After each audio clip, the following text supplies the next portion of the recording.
Thank you. You're welcome again to another day of the book club. We're on to chapter 10. We've been reading into a book by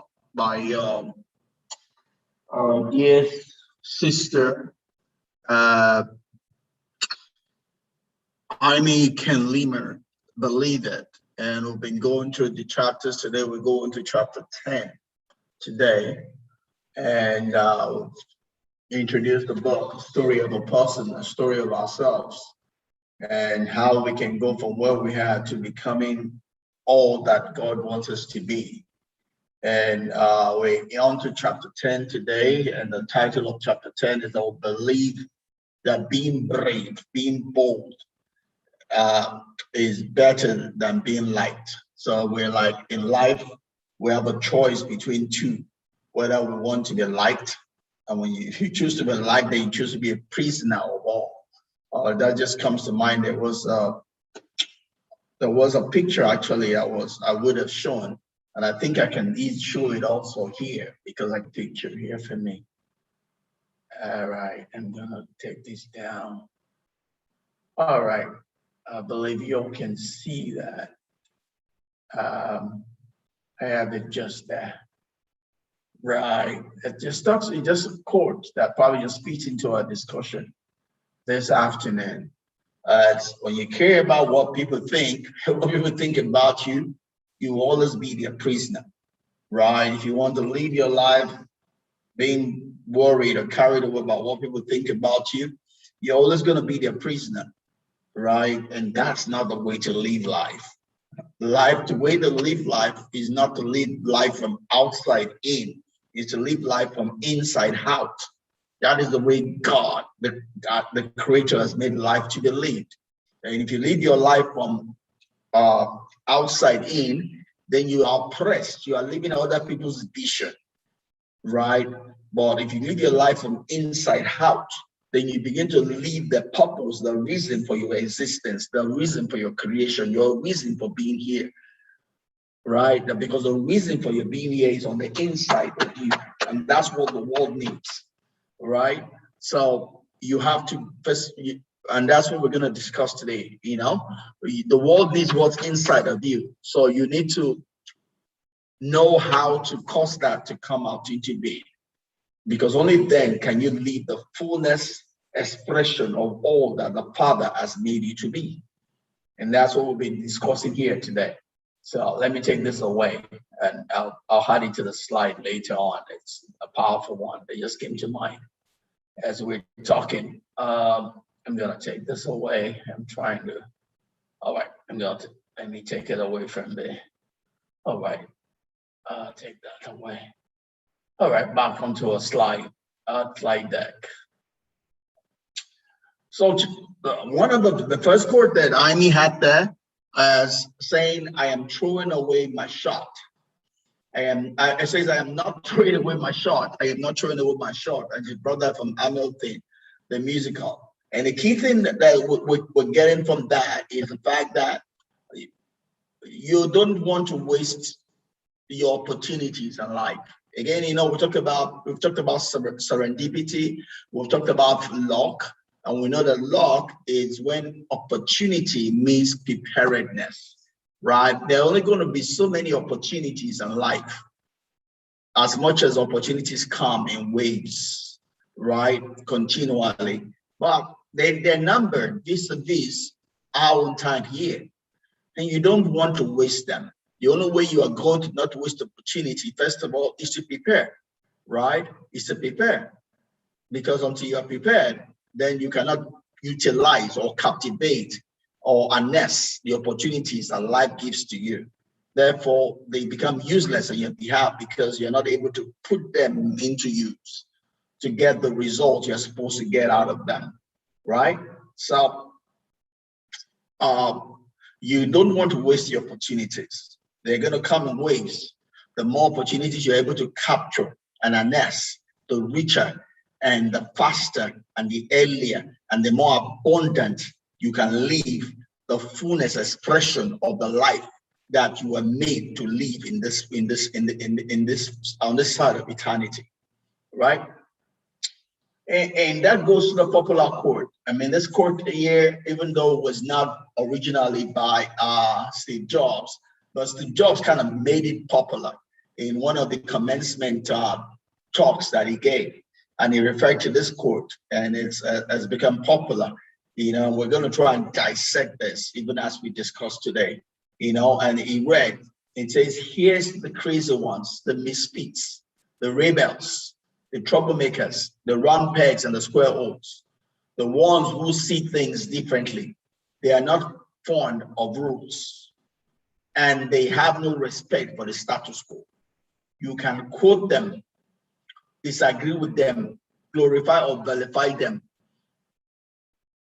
About the only thing you can't do is ignore them, because they change things. They push the human race forward. And while some may see them as the crazy ones, we see genius, because the people who are crazy enough to think they can change the world are the ones who do, right? And we're going to break that down. First of all, here's to the crazy ones, right? Everyone that has had to make a change in our path towards civilization has always been seen to be the crazy ones, right? Be it Jesus Christ, be it the Wright brothers, you know, and those oppositions come from the most unexpected places, right?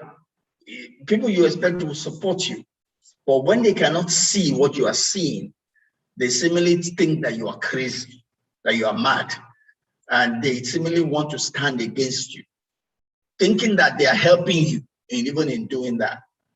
But it's up to you to be able to understand and refuse to be limited by their own limitedness and go beyond captive, right? So, meditation. All right, this says I'm mute. So, sorry about that. Can you hear me, Anne?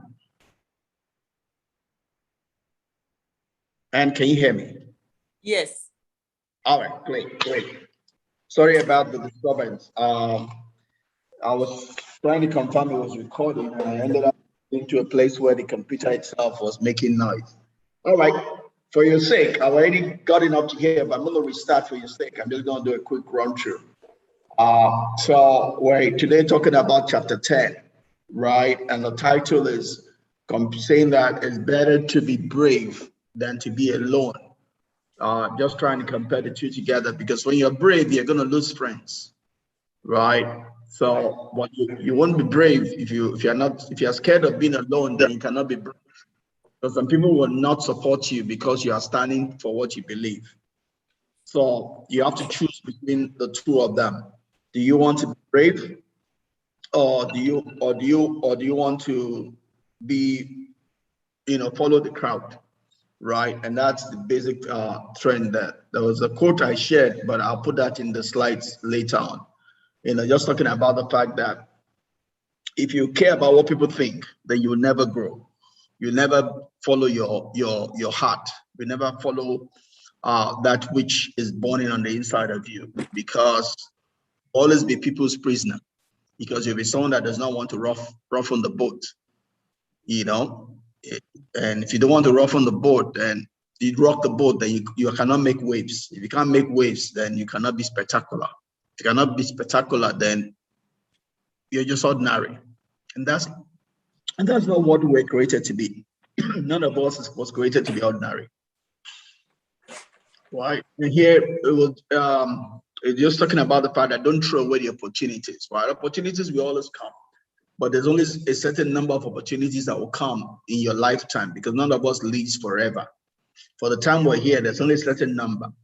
Your ability to harness the maximum number of opportunities is dependent on you being ready when they come. If you're not ready, then they'll just come and go like the waves of the sea. Your ability to harness anyone is that you are ready before it comes, right? Right. And so this quote here by Rob Sultanian was made and is made popular by Steve Jobs, because it was something quoted at a commencement he gave at one, I think it was at Stanford. He gave a commencement talk at Stanford University, and he made this pretty common from that commencement talk. And the fact that where he talks about that, explaining the fact that the people that make waves, the people that make a difference in life, are typically the ones we call crazy, people that we call misfit, because they don't go with peer pressure, right? They are people that are rebels because they're not going with the normal flow where everybody is going. They don't go with the heads, right? They know who they are, and they decide to be who they are and follow their own path, not the path of everybody, right? They go against what you call groupthink. Groupthink is not of God. Groupthink is something that fights or struggles against individuality. It wants that we are all just going together, irrespective of whether you like it or not. That's not of God. You're going to miss God if you get sold to groupthink, because groupthink is, buys to a cult mentality whereby there's a drive to kill individuality, right? And sometimes in some churches, not understanding what that is, they seem to want to imbibe that. But we're all going to stand before the judgment seat of Christ. None of us is going to come as a crowd. It won't be that I belong to this cult or that church or whatever. It's going to be I come as me, and that God wants us to take responsibility for that outcome. So I'm just going to try and break this quote down. So it talks about the ones who see things differently, right? For you to be able to make a difference, you have to be able to see beyond what everybody sees, what is ordinary. Jim Rohn will talk about being a student of the obvious, right? Being able to see the obvious in the seeming ordinary of everyday life, because the things that truly stand out are obvious, but they're just not visible to the normal person because it's too carried away with the way things are, right? It's the same way we define common sense. Common sense is that sense that is common to all, right? Or how do I say? It's supposed to be common to all, but it's not common to all, or not everybody imbibes it. The same way when we talk about things that are obvious, there are things we don't see, which we're supposed to see, but we don't see because our heads are buried in the sand, right? And it talks about these are the people that go against the status quo, because the status quo sometimes is status quo out of fear, out of some group pressure, out of people not wanting to protect themselves, not wanting to do what is right, right? And so he talks about these people are the people that they disagree with the norm because they see something higher, right? And they're the ones that move us forward. And if you look through history, you see that a lot of people that made the difference, that brought us in evolving civilization, were people that had to stand out against the norm, right? Whether it be in the church or in everyday life, that's what we see, right? The Wright brothers, designed the plane. Even the church was against it. It was like, how can you be designing plane? That. People refuse to press into bigger things in God. Jesus Christ gives an example of the Pharisees, that they don't want to enter and they are preventing other people from entering also. And that's what we see in the generality of life. People don't want to grow. They don't want to take the risk to go to better things. And not only do they not want to grow, they don't want other people to grow also, right? They tend to want to pull them down. Is that story of I think was it monkeys or frogs that they put into some boiling pot, and some were trying to move away, but no, it was an experiment. I think it was monkeys that they were trying to give them bananas, and they stretched their hand and they were beating them. Even the ones that wanted to try, those that had the old experience, were pulling them back, right? Because they were limited by their experience, as it were. And alrighty. So, I mean, that's just the quote itself, but let's move on. We'll break it further down as we go ahead. And this other one here is also another popular quote, but this one is by Theodore Roosevelt, which was, I've forgotten his number right now, but was one of the presidents of the United States, right? And he talks about the fact that, it's the man in the arena. It's very easy to complain. It's very easy to be on the sideline. But the people that make a difference in life are the people that get onto the arena and play their own game. Life is not about sitting on the sideline and watching others or complaining or hailing or describing others. We all were called here to live. This life is not a practice session, it's the life itself. Yeah, right. And the difference to make and what we get out of life, the fulfillment we get out of life is by we playing our own part in the journey, right? And good, you spoke about the fact that you started your own Instagram group. That is being in the arena, right? The taste of the pudding is in the eating, it's not in reading about it, it's not in talking about it. And I'm sure as you're running your Instagram post, you're now beginning to understand how difficult it might be to come up with a topic, an idea, or you have an idea, you are beginning to see that it's not just enough to have the idea, but then you have to think about how to communicate it, how to say it in such a way that the people everywhere will understand you and not misunderstand you. Right? You begin to see the challenges, and with those challenges, as you solve them, you grow thereby and become better and better. Right? But you only become better and you grow and make a difference by stepping into the arena, not staying on the sideline. Yes. All right. And so this is a quote here, talking about that for you to be able to make a difference, for you to be able to be brave, you have to trust yourself. You have to trust your gut feeling. You have to trust what the inside of you is saying, right? Maybe I should defer this and talk about this first of all. I mean, this was a quote there in the book, where Jaime refers to what she heard Oprah say, and that helped her in making a decision in standing out, for what she believed in, and it's a question, right, from Oprah, and probably just goes well with my own book, which is coming out. Title of my coming book is I Am Energy, right? And Oprah here talks about what will you do with the energy that is you. We all are endowed. We have energy, we have power, right? We have potentials, we have talents. Question is, what are we going to do with it? Are we just going to be like the one who was given one talent and hold it to give back to the master? This is the one talent you gave to me, take it back. We're going to be like the ones who got 5 talents and 2 talents, who will make profit with it and be able to give to the master profit. I mean, whether we step out or not, it will determine that, And for you to be able to step out on that, you have to believe in yourself. You have to believe in what is ringing on the inside of you, what that still small voice on the inside of you, right? And to be able to even believe that and receive that, also you have to forgive yourself, because sometimes we've come through times of failures, well, we've disappointed ourselves. We've done some things that we feel ashamed of. For as long as you hold on to that shame, you will not be able to believe yourself. You'll not be able to push forward.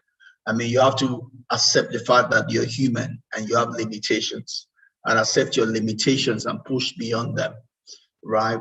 And you have to be grateful for the life you have. You should be able to use that life adequately in honor of the one who has given you life, right? And still talking about believing yourself, look at Vanessa Angel's quote here.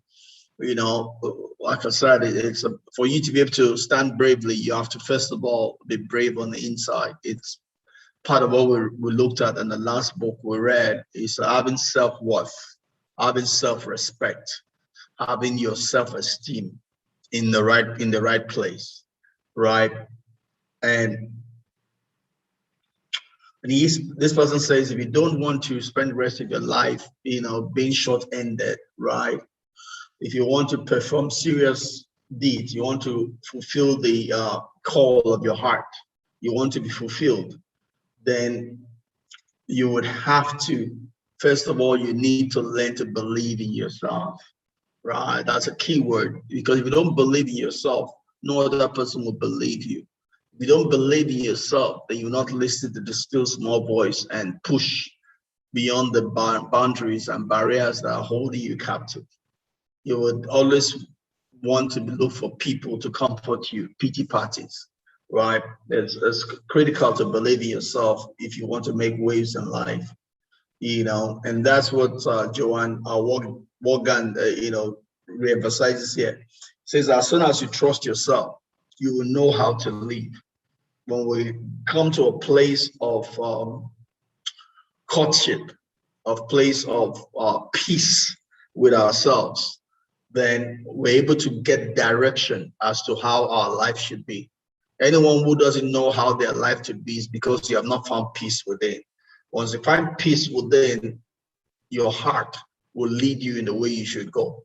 But when there's no peace within, when all you're looking for is people to support you, then you don't have direction for your life. Then you become a slave to what every other person has for you, rather than you finding a path for yourself.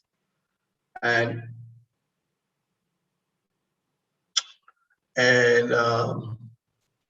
this will just emphasize the fact that, and I'm just thinking about it this afternoon, that most of the inventors were people who were introverts. The basic difference between an introvert and an extrovert is where they get their energy from, right?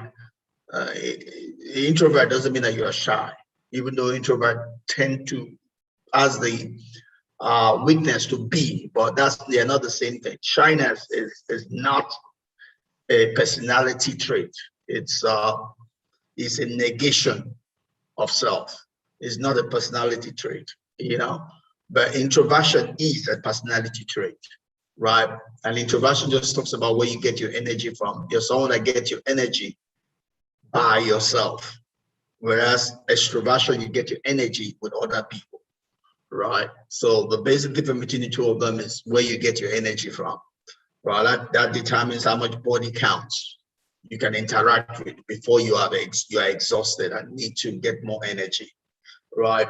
And if you like yourself, then you can never be alone. You can spend a lot of time doing things by yourself, and you don't have to be seeking or be controlled by another person's time, right?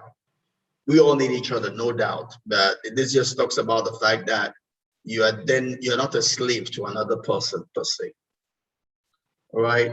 And Patty Smith here talks about the fact that you need to have a burning desire on the inside of you, something that keeps you alive, keeps you awake, something you want to achieve, something you want to correct, something you want to make happen, something you want to make a difference, an impact on in this life, right? That's what you want to have. That's where life is complete.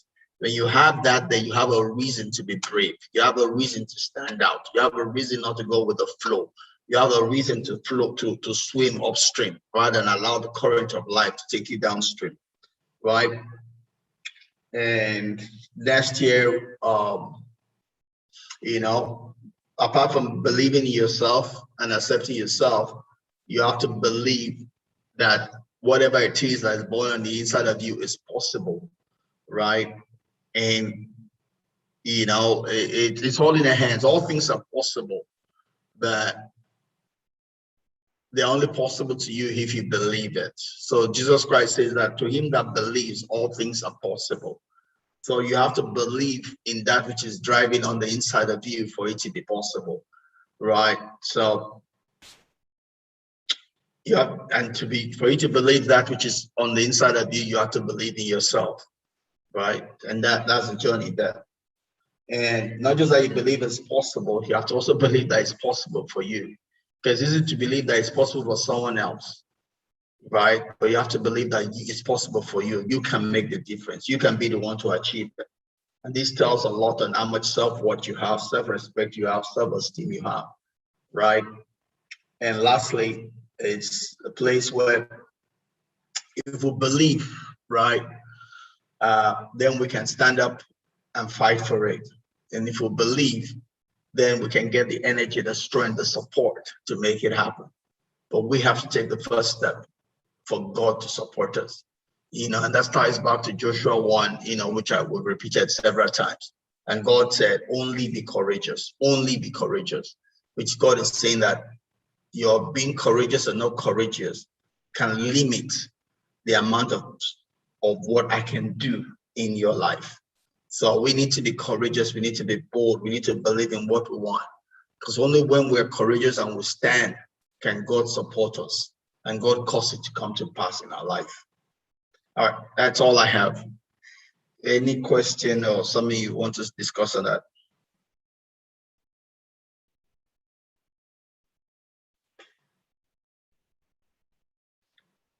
And the ball is in your court. Hello. Hello, Uncle, I'm here. Sorry. Yeah, I said that's all I have. Any question? Oh, no question. All right, great. So so any circumstance for you where you need to stand up, against the status quo, what have you learned from it, or what do you want to share concerning any situation where you've had to stand against the status quo, where standing might mean that you're going to lose some friends? Yeah, I mean, we all face that each day. And I feel like because of my personality, I tend not to have a lot of friends because of my belief in God and also the things that drive me. Mm-hmm. So, and I don't have that much friends. I can just a very handful of them because I mean, a lot of people believe in what makes them happy. Like some people believe in they have to go for parties or they have to hang out with people. And for me, that's not me. So Yep. I tend to just, people always tell me that I'm always home. It's all about my kids, and I never get time to hang out or spend time with my husband and stuff like that. But I know that my journey is different from somebody else, and this may just be what God is calling me to do at this time. I may not have the opportunity to go to dinner date with my husband because we have nobody to watch our kids, and in just maybe the sacrifice that God knows, and that sacrifice that He has given to us at this time. That there will always the kids will grow up, and there'll be time. That time will come, Absolutely. So most young people over here, they can get babysitter, they can get people to come babysit their kids while they go out, they want to go to vacation, dinner. I have to stand up because I'm like, hey, it's okay. This is the price that I have to pay. I don't care about it because I know that this is my journey. I cannot compare my journey with somebody else's journey. And the time will always come for me to be able to do those things. So sometimes you tend not to have a lot of friends because of the kind of person that you are. So I don't have that much. I don't have that much. But my husband too doesn't have friends. Like he doesn't have friends that he can say, okay, this is my brother who I can just call anytime. So it can be a lonely journey. It can be a lonely road sometimes, but it is what it is. You just have to make the best of what you have, and know that that's your journey. It's okay. It's okay to not be able to go out because we are raising young kids at this time. But it's okay. Yeah. Absolutely. All you said is correct. So you need to understand your journey because your journey is different from every other person's journey. And a lot of people don't understand their journey. They're trying to fit in, and that's the Right. big for depression. That's why you have a lot of depression, right? Right. Because Right. people are trying to be what or who they are not, Right. and some of that is motivated out of fear Right. of being lonely. Oh, if I don't join the ground, I'm going to be lonely. You Right. know, if I don't join this thing, I'm going to be left out. If I don't do Right. this, oh, they might be run out. You know, anything that's Right. motivated out of fear basically does not end well. Most of it is Right. depression, because you might be able to do those things today. Something might happen, you're not able to do it. They start worrying because you can't do it, you know. So, but when you're able to determine what your journey is and what's the requirement for your journey, and you keep discipline to that part, it keeps Right. you stable and gives you a firm foundation, you know, that will stand for you when the storm of life comes. Because storm of life will come on every one of us, Right. right? And whether we fall or not is a function of our foundation. Do we have a firm foundation? You Right. know, Right. so the foundation we build is what keeps us in the day of testing, the day Right. when the storms will come. You know, Right. so all of that is correct.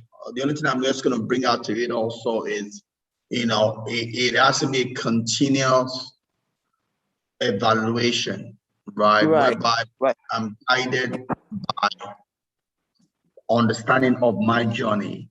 Right. And it's not because I'm scared of making friends, because that can also be another prison on its own, right?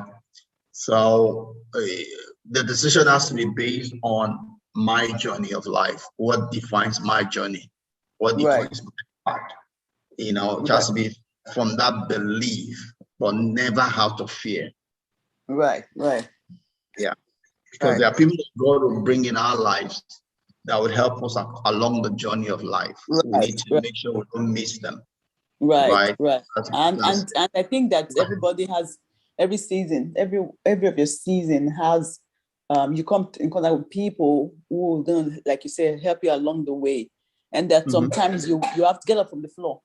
Get up from the floor, Jesse. And that sometimes you have to realize that there may be people that God has brought along your way where after a couple of years, that relationship is not what it used to be, because the purpose of why those people came through your life, that season may be over, and you have to be absolutely, ready. You have to be ready to let it go and not absolutely. push it. You know, so those are things that I'm kind of learning, in that, you know, hey, I may just be in this season, this friend, because sometimes you feel like, okay, I give because what will I say, my gift is I like to help, or I don't what no that Yep.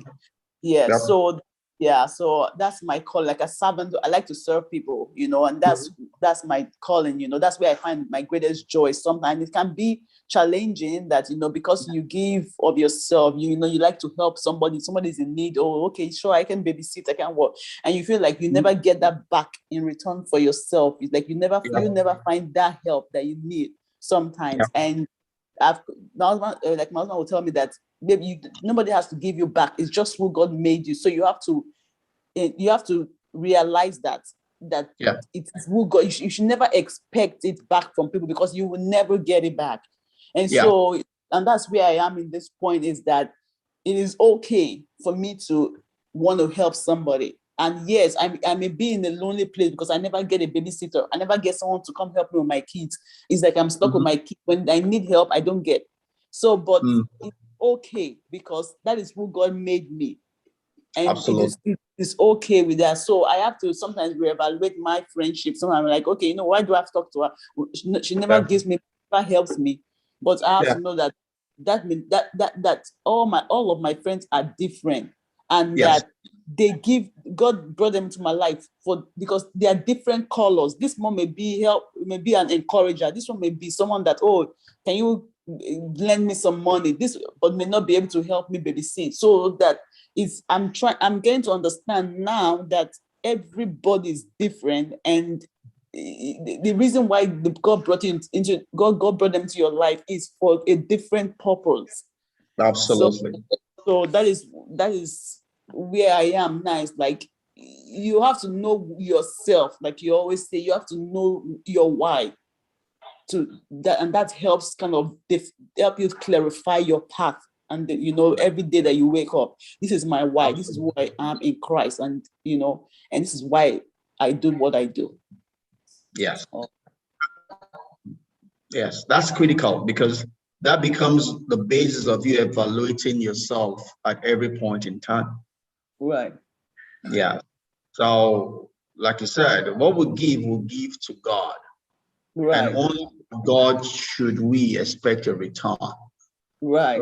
Because He's the one that, first of all, knows what we need and what we will need. Right. He's the one that multiplies it also. If we get it directly from people, they only give us what we give to them. Right. But we want and we need more than that. So it says, give, and it shall be given to you, but to be God-sized giving. It says, press down, shaking together, and running over.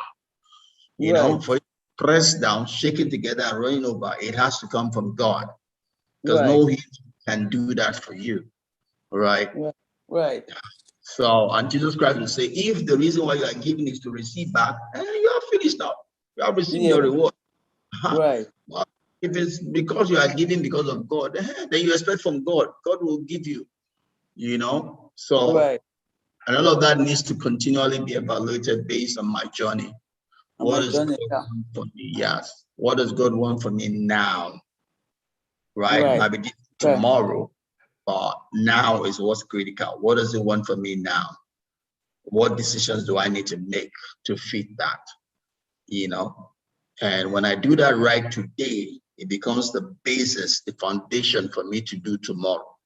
Right. Yeah. So as a continuous thing, we'll learn, we'll grow. As we serve, we're given. As we give, God will bring all the resources we need, including friends. Right. Bring the right friends our way that we need. And the ones we don't need, after their time has expired, suddenly you see they will disappear for whatever reason. For whatever reason, they will disappear. So it's up to us not to hold too tight to that which has expired. Yes. We don't start watering yesterday's seed. Right? If it's that time has expired, let's not waste time, trying to water a plant that's already past the season.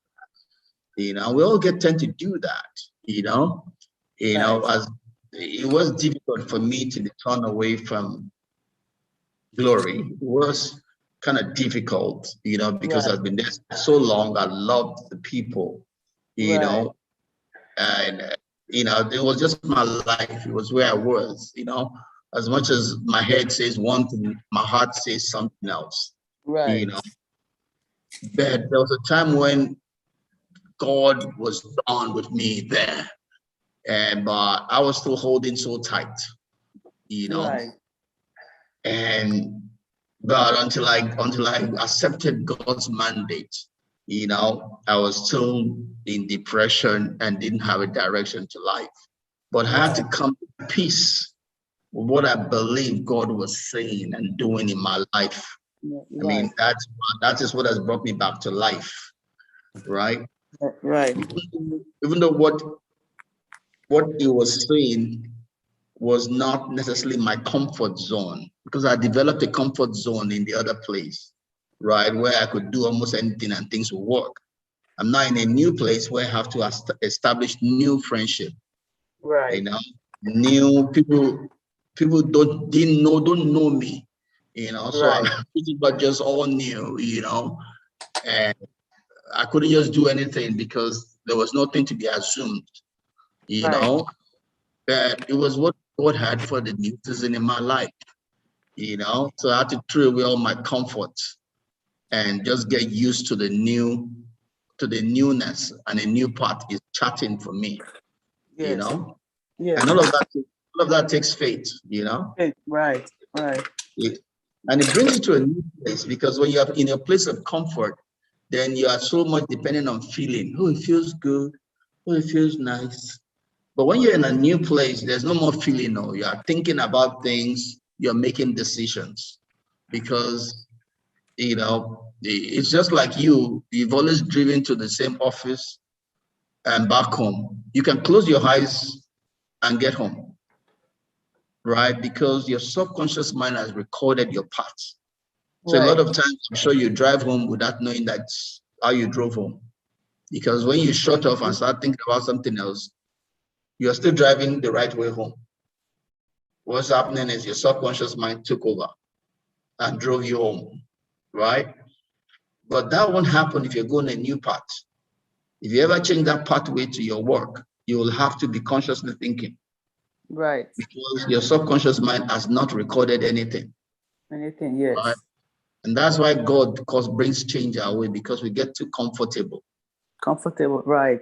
Yeah, because once your mind has recorded it, there's no more decision required. Just feel good and just move along. And God intentionally changes things in our lives just to get us more involved back in life. Back in life, right. So we'll continue learning. All right. Let me let you go. We'll go to chapter 11 next week, God willing. Okay. All right. But All right. Okay, Uncle. Me, take good care of yourself, huh? Okay, Uncle. Okay. All right. Take care. All right. Bye-bye.